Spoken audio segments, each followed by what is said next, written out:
Welcome to Ask the Expert, an award-winning daily series from 8:30 a.m. till 9 a.m. to help small businesses. If you have any questions, ask them in the comments of the live feed. If you need any more advice, join the official Intuit QuickBooks SMB community group on Facebook. Accountants and business experts are on hand 24/7. During the live session, we'll be running a poll, so please do engage with it and I'll reveal the result at the end. And also make sure you're registered for QuickBooks free annual conference, QuickBooks Connect. Look out for that link in the chat. Taking place virtually on the 9th and 10th of March. The event brings entrepreneurs, small business owners and accountants together to learn, grow and connect. I'm Victoria Sheppard and I'm co-founder of Queens of Mayfair, a coffee shop and cafe in the heart of central London. My business was founded alongside my sister during the pandemic. We were due to open in March 2020 and finally opened in August 2020, whilst the world was still going through opens and closures. Our aim was to be the very best coffee shop in central London and also to service the needs of the people and businesses in our area, which is Mayfair. And by doing so, we wanted to provide quality that you couldn't necessarily get in chain cafes and coffee shops. We've encountered many challenges since opening, whether that's from furlough to work from home and central London being deserted, through to COVID hitting our staff, recruitment being challenging, as well as enforced government closures throughout our existence as a business. So we've probably actually been closed more than we've been open since our business was founded. What we'll be looking at today is launching your business in a post-pandemic world. We'll look at how have your customers changed since the pandemic. That's especially prevalent if you're a business in a suburb, for example, where usually you may just have housewives or mothers or people that are working from home, which would be a quite small minority, whereas now there's a vast breadth of people that are working from home, and therefore their requirements, tastes and what they're looking for from their local businesses could be totally different to what you're used for. For example, if you're a retailer or a business in hospitality, that could mean broadening your range. It could mean looking at delivery options as an example. We'll also look at what to do if you have fewer clients and how can you maximize their spend. Something that we work on specifically across any business that I'm involved in is really engaging with our staff, incentivizing our staff to ensure that the transactional value per head is as high as possible and that customers are getting the best experience. So just that one extra contact with a customer could mean that you are, for example, selling an extra coffee or an extra birthday card in your local boutique. So building those relationships can go a very long way. We'll also look at how you can retain the customers that you do have. One thing I'd absolutely recommend for this is listening to what they are asking for. So if your local clients are asking for delivery, or if they're asking for a different flavor sandwich or more vegan options, or they want you to source ethical products, they may have very differing tastes to what you're used to. So I'd certainly recommend asking for feedback and building relationships so that the customers that you've got feel that they've got that personal interaction with you, and when they're coming in, you know exactly what they want without them having to ask, and you can also sell into them potentially new things that are coming into the store. What we will also look at is how have your staffing needs changed.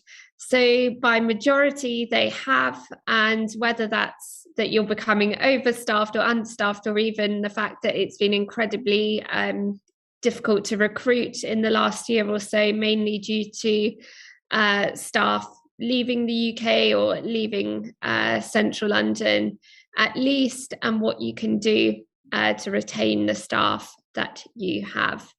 Examples of this could be offering 4-day working weeks, which are being trialled throughout more and more businesses in 2022. It's something that we've done at Queen's for around the last year now, and we found that for staff to be paying for one less commute, and actually not just the financial element, but saving, whether that's the 2 to 3 hours a day in total of traveling, and also having a better work-life balance, so spending more time with their family or friends. That's not feasible in all businesses, but it may be something that if you stretch out, if you have the flexibility to stretch out someone's hours across the course of the day, over 4 days rather than 5, that could be something that really boosts your staff's morale, keeps them happy, and is something that you're offering above and beyond your competitors. In terms of staff training, that's also an area for investment. And with staff training, if you are investing not only in the skills that will benefit your business and your customers, there's also an angle that you can tie your staff members in to a contract for longer. For example, if you're investing £1,000 to £2,000, you can say, okay, if you depart the business within a 6-month period, that then comes repayable. But the staff members often feel more valued, and hopefully you'll be offering a better service to your customers. We'll be moving on shortly to questions that are coming through via Facebook, Instagram, and Twitter DM, and also in the comments. And we'll revert back to the questions that we've just briefly discussed there. Business plans in general are slightly astray than what you would normally imagine. Pre-pandemic, as no one factored having COVID into their business plans if you were opening more than 2 years ago. So preparing for eventualities or unpredictable circumstances such as COVID will really be something that new business owners will need to keep an eye out for. You could also look, for example, at interruption insurance if your business is interrupted, to ensure that your rent and your staff can still be paid, and just to buy yourself that bit of security there. Going to head on to the questions now and look forward to answering these for you. The first question is from Darren on Instagram DM.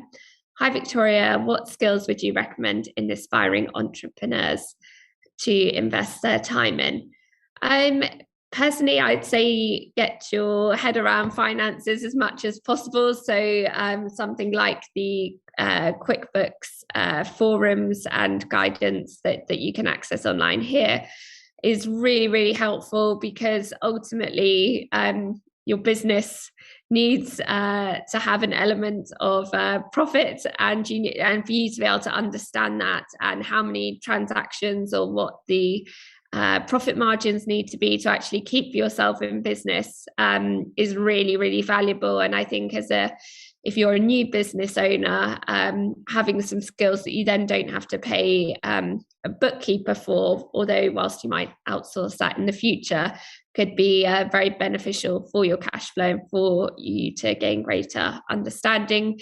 I would also recommend that, again, if you've not got financial capacity to employ someone for social media, absolutely invest in learning social media. So whether that's an Instagram course or mail outs or websites or engagement online, I think finance and social media would be really key areas to invest time. And it is time rather than a financial outlay to achieve those skills. So good luck with your business, Darren. Next question is from Layla on Twitter DM.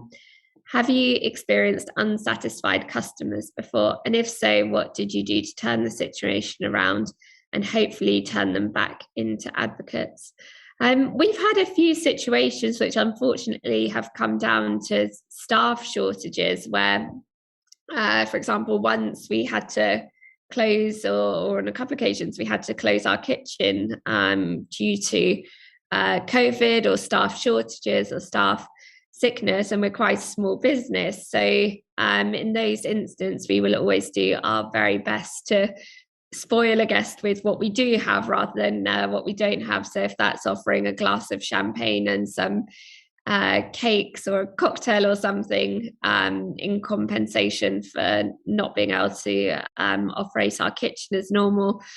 And we also had people that were disappointed when we were takeaway only, despite the fact that was the only thing that we could offer at certain points during lockdown. So with those people, we would always try and take their contact details, add them onto our mailing list, or ask them to follow us on Instagram, and invite them back when we were able to trade normally within indoor premises, as people couldn't have the full experience when legally businesses were stopped from doing so.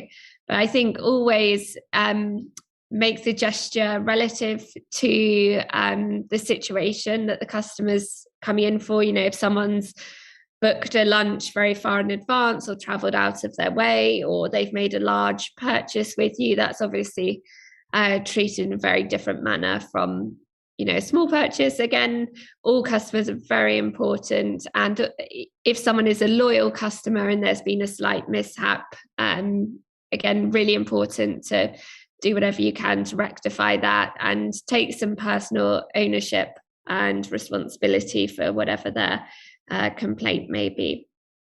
So good luck with that.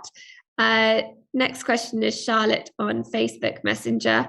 Do you have any advice on how to establish yourself in an already crowded marketplace? For example, in the hospitality sector, there's lots of competition on the high street. How do you make sure your offering is unique?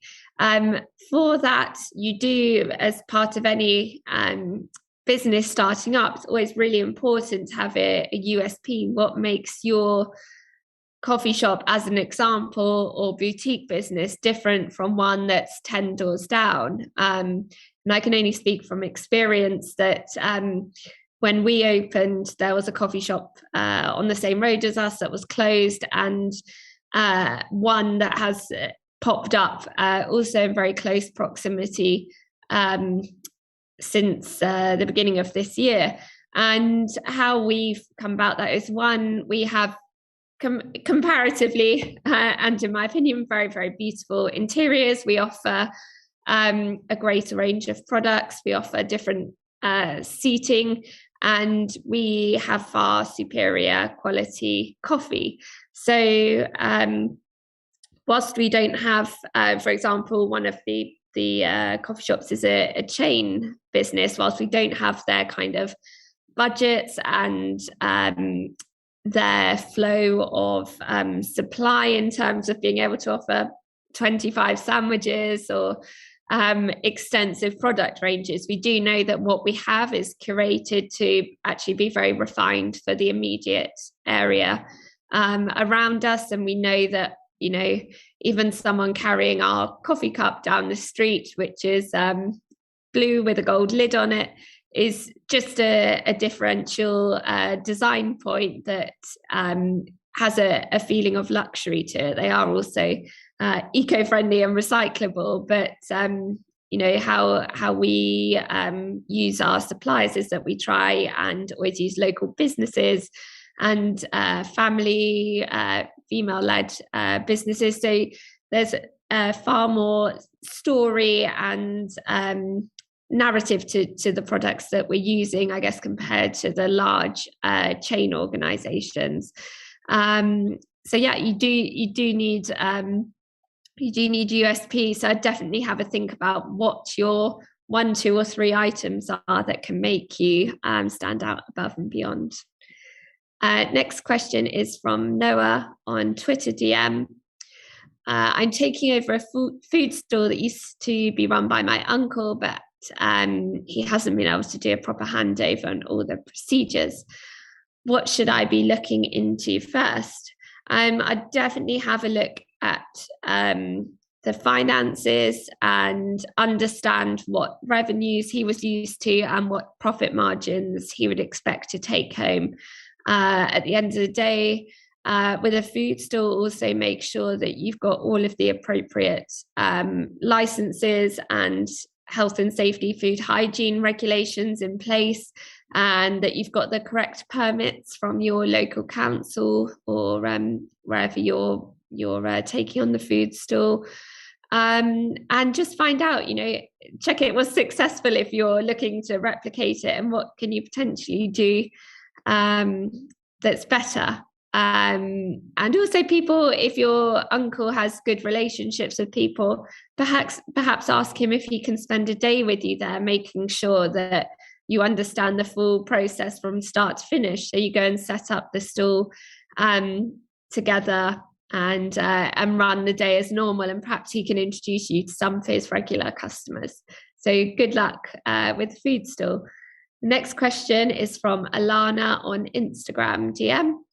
I want to launch my own brunch spot, but it's important to me that everything we make is locally sourced and sustainable. What's your advice for finding eco-conscious suppliers? I'd definitely have a look. You could even go to somewhere like Borough Market, and you can there see suppliers from cheese to meat to ham, olives, cakes, bread. Somewhere like that would be really good for finding quite often London-based suppliers. Otherwise, something that I've certainly looked at before for sourcing really good suppliers is going into the likes of Whole Foods or somewhere like Bailey and Sage, where they do very much specify they are kind of organic-led and very premium food-led supermarkets. Go and have a look at the suppliers they're using, as it can be fascinating to come across some really interesting brands there. Otherwise, have a good look online, and you can ask all of these questions, and the majority of businesses that are locally sourced or sustainable, they will shout about it on their website. So you shouldn't have to do too much digging around. But if you can go along to some food fairs, food markets, even in Brockley, Southeast London, Chelsea have a farmers market. There are lots of them. I think if you're in Marylebone, there are lots of them dotted around.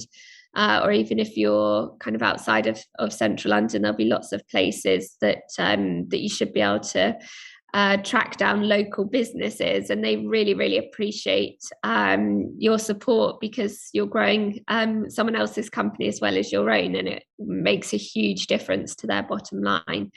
So good luck with that. That sounds really interesting. Next question is Gregory on Facebook Messenger. We've seen a bit of a bounce back since everything opened up again, but it's not being felt across other businesses on our high street. Any creative tips on how we can help our neighbours? Yeah, this is such a shame, Gregory, because obviously retail is still struggling, where so many of us are doing online shopping now. Something you can do, which we see a lot of here in London, is street parties or village parties, where you might have an open evening, whether it's for summer or bonfire night, Christmas, bank holiday, and you could get all the businesses together and everyone can offer a little something. So if you're a hospitality business, you could be offering drinks, for example, that might be served in a retail outlet. So that could be one idea, or even engaging with your staff to go and speak to the other retail managers or shop owners and just find out what they've got coming up. Can they, is there potential also to link a staff discount to them? to encourage purchasing. And I'd also check out neighbourhood forums, as they're really, really good at spreading the word through your local area. So for us, the local organisation is called the Mayfair and St James's Residents Association.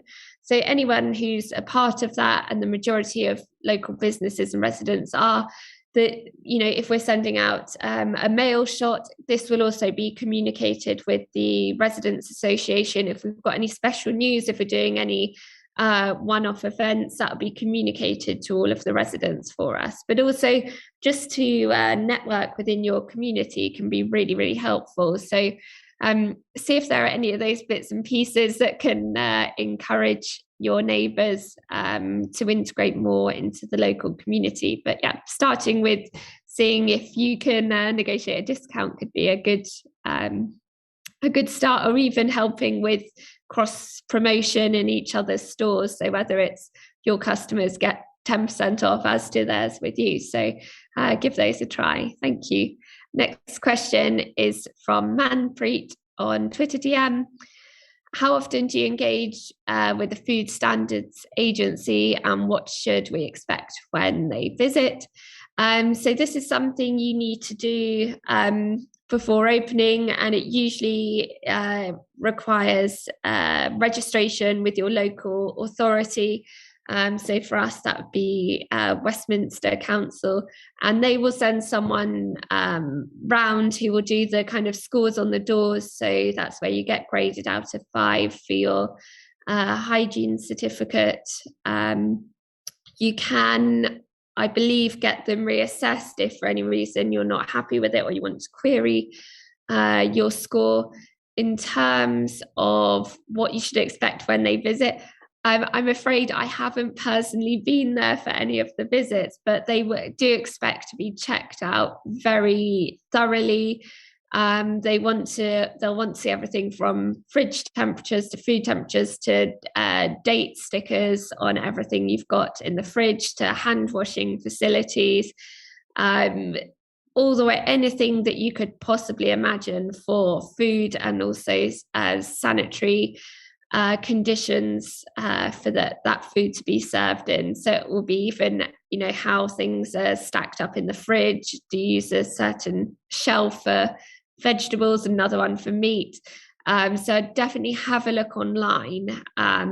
You can always call them and see if there's any guidance they can give you. I believe their website's full of great information. But good luck. The visits can be a bit daunting, but at the end of the day, they're there for everyone's protection and safety, and to ensure that no one gets poorly whilst eating in your establishment. Next question is from Owen on Instagram DM.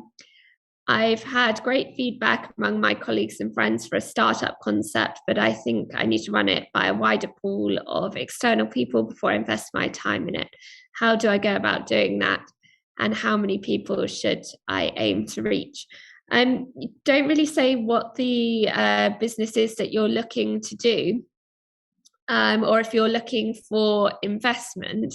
However, there are lots of business forums in central London, and definitely in the wider areas that you can contact, who may be able to give you guidance on investors, or whether it's a good idea or fits into your local area.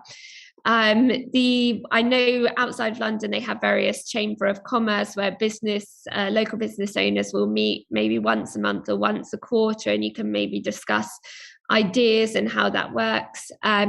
Here in central London, I'm actually a member of a network called Adorium. You don't have to live in London to be part of it, but it's a network of entrepreneurs, and you can seek guidance on anything from finance through to actually starting up a business. And quite often they'll be able to connect you with different people that can assist with components of your business, whether that's social media, or could be a printer or an investor, or Absolutely anything.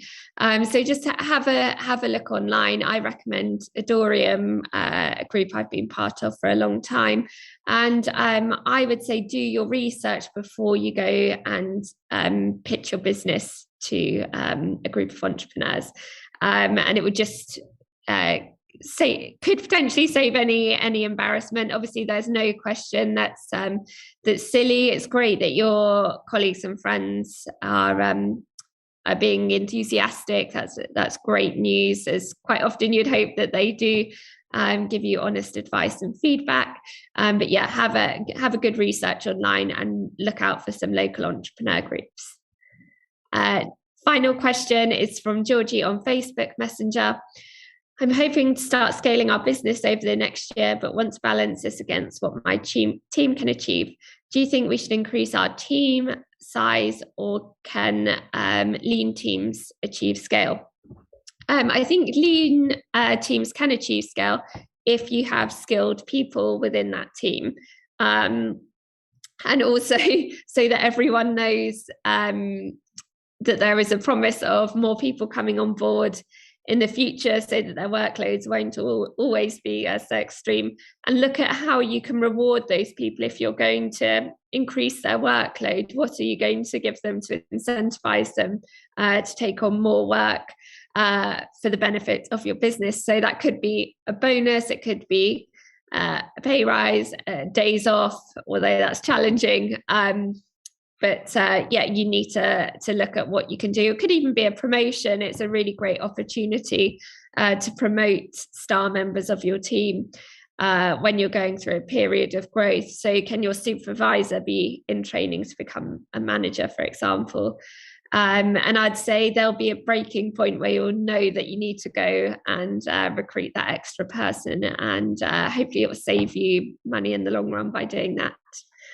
Thank you for all of your questions today. We're going to check in with the poll results now. And we asked you, are you looking to launch a new business? 30% of you said yes, 20% of you said no, and 50% who answered are thinking about it. That's good. It means there are lots of people still open to becoming business owners or launching a new business during a really uncertain time in the world at the moment. However, we have, I can just say from our industry, seen a real bounce back in the last few weeks at least, and since back to work in January. I think more and more people are kind of heading back towards their normal routine with a little bit more balance in their life. So good luck with any new business ventures. Thank you for tuning in this morning. If you want to get in contact with me, you can send me a DM on LinkedIn. I'm Victoria Sheppard, and do check out Queens of Mayfair on Instagram. Coming up on Ask the Expert in our next episode is Johan Gore, Managing Director of On Point Accounting Group. Tune in to get advice on accounting and the latest features and tools that will make your bookkeeping easier. A quick reminder that if you need any more advice, join in the official Intuit QuickBooks SMB community group on Facebook. Accountants and business experts are on hand 24/7. I really enjoyed answering all of your questions this morning, and have a great day.